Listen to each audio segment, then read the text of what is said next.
Hello everyone, welcome to our channel. In this video, we will see what happened in the recent explosion in the street food bar, No One Cafe in Russia, which has so far taken the lives of several people and left several dozen more seriously and lightly injured.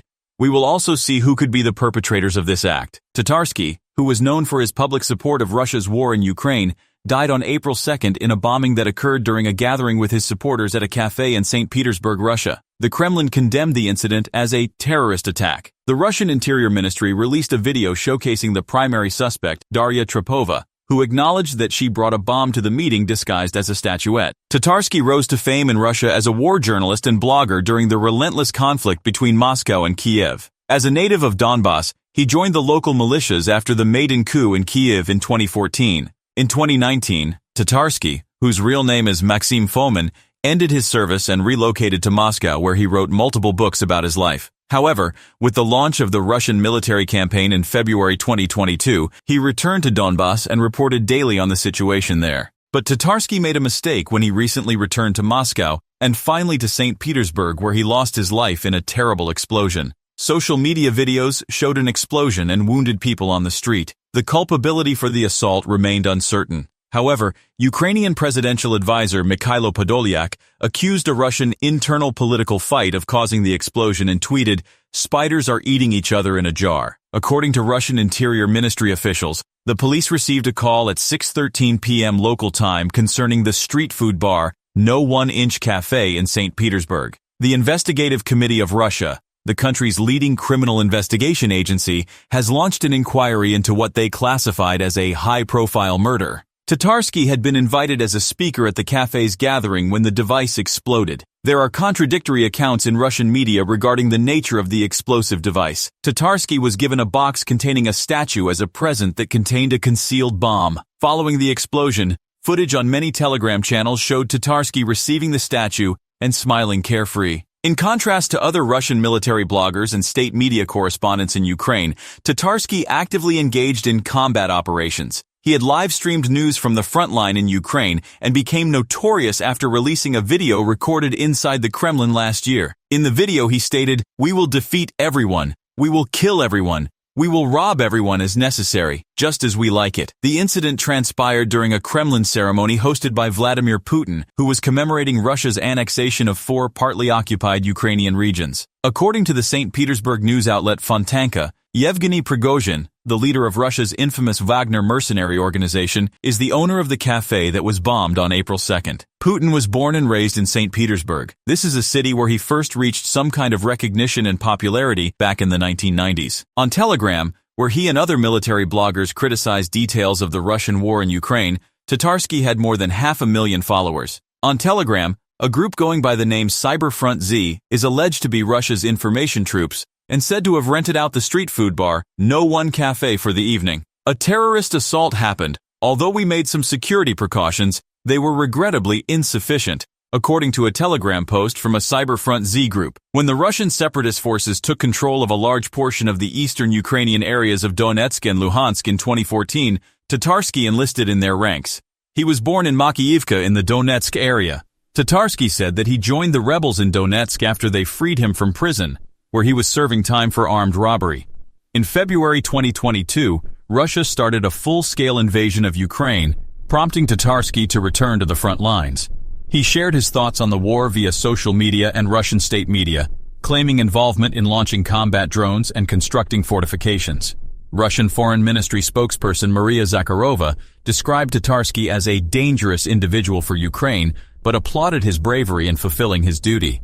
In addition, Zakharova criticized Western governments for their lack of response to the attack. In August 2022, Daria Dugina, a journalist and prominent supporter of the Russian military, was killed by a car bomb attack close to Moscow, a situation that in many ways resembles the street food bar No One explosion. She was the daughter of Putin's close ally and ultranationalist philosopher Alexander Dugin. Mikhailo Podolyak, a presidential advisor for Ukraine, stated that domestic terrorism was on the rise in Russia and that rivalry between politicians there is brutal. In August of last year, Mr. Podolyak denied Russian claims that Ukraine was involved in the murder of Daria Dugina. The custody of Daria Trepova in relation to the murder of pro-war blogger Vladlen Tatarsky has sparked questions regarding her personal background and political beliefs. According to reports from Russian media, Trepova allegedly gave Tatarsky a statuette containing explosives, resulting in his death and injuring over 30 others. In a video released by the Russian Interior Ministry, Trepova confesses to bringing the statuette to the cafe where the explosion occurred. However, her statement was likely given under intimidation, and she does not confirm whether she was aware of the explosives. Russian officials have labeled the killing as an act of terror and claimed that it was planned and organized by Ukraine.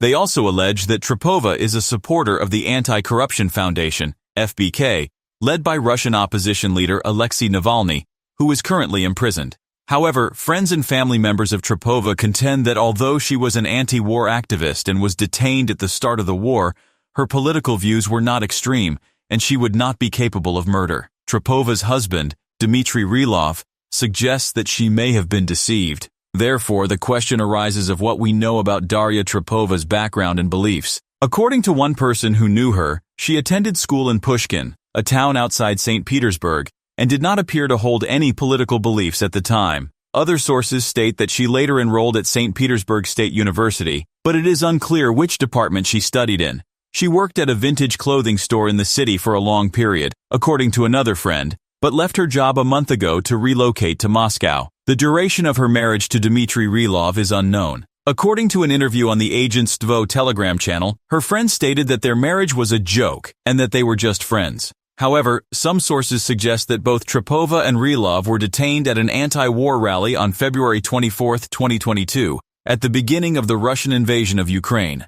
Daria Trepova was reportedly imprisoned for 10 days for disregarding the police's orders to disperse. According to reports, Dmitry Rylov, Daria Trepova's husband, is a member of a small opposition group known as the Libertarian Party, which took part in anti-government protests in Russia. The party claims that he has emigrated. The party also told the Soda Telegram channel that Daria Trepova had no association with the party and that they condemned the murder of Tatarsky. Some sources indicate that Dmitry Rylov is also wanted in connection with the bombing. Rylov told SVTV News that he believes his wife was tricked and could not have willingly committed such murder. Although he and Trepova did not support the war in Ukraine, they believe that such acts like planting explosives are unacceptable. Russian investigators have not eliminated the possibility that Trepova was unaware of the contents of the statuette. Although Russian media reported that the young woman had been in communication with Tatarsky and had attended previous events in which he was present too, the street food bar, No One Cafe, located near the river Neva, was previously owned by Yevgeny Prigozhin, the head of the Wagner Group, a notorious Russian mercenary organization that has been involved in a large portion of the fighting in eastern Ukraine's Bakhmut region.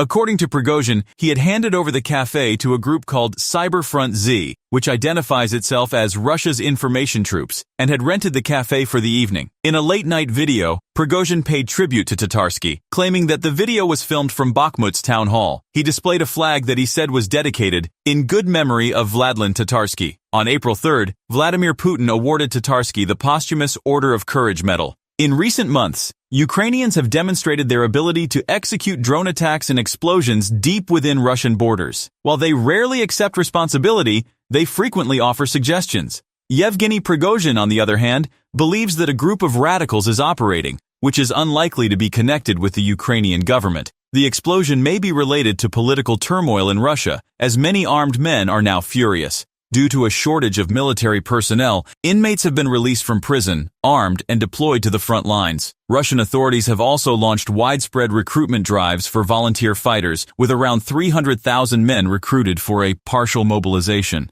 According to the Kommersant newspaper, a nationally distributed daily newspaper published in Russia mostly consecrated to politics and business, the number of homicides in Russia increased for the first time in 2 decades last year.